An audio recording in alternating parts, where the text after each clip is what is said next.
Formé en lieu de quarantaine pour éviter toute contagion. Cette mise en scène s'inscrit dans un projet national qui s'appelle Les Portes du Temps, véritable projet culturel et éducatif. À Tatillou, le reportage de Sybille Bromberg et Erwan de Mignac.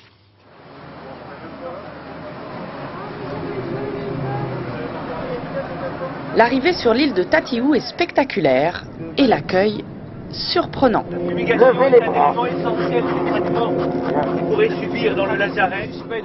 Et ça marche. Dès le premier contact, le public entre dans le jeu. Ça va nettement mieux en tout cas. Je pense que l'air marin va me guérir complètement. L'histoire, la voici. Nous sommes en 1720, Marseille est ravagée par la peste.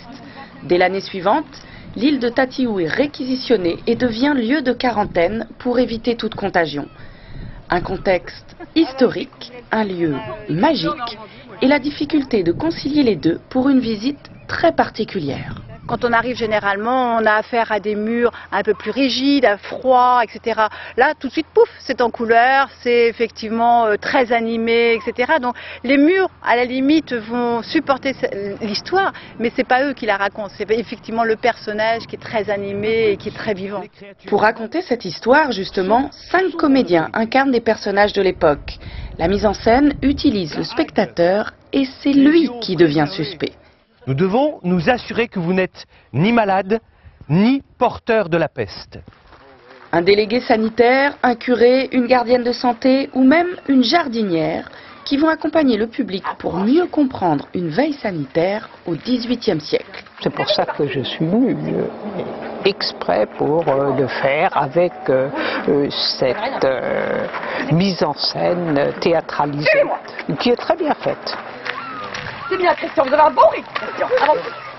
À chaque étape du spectacle, c'est la participation des spectateurs qui donne tout son sens au personnage.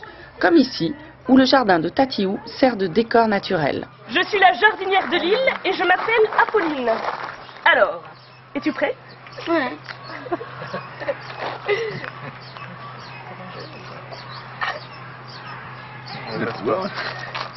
Ah! Alors Bon, À Tatillou, il y a donc les murs et son patrimoine historique, mais il y a aussi sa flore et sa faune, notamment les oiseaux.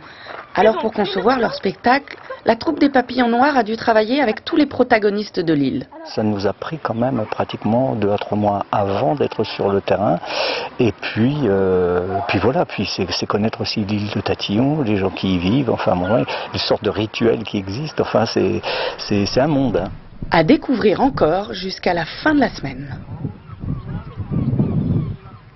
Je vous rappelle 2 des principaux titres de cette édition. L'heure des grands travaux sur l'aéroport de Caen-Carpiquet, fermé à tout trafic depuis 10 jours. La piste est refaite.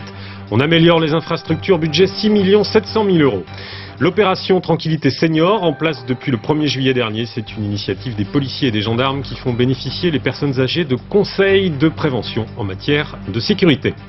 C'est la fin de ce journal. Je vous retrouve demain pour le 12-13 en Normandie à midi. Bonne soirée à tous et à demain.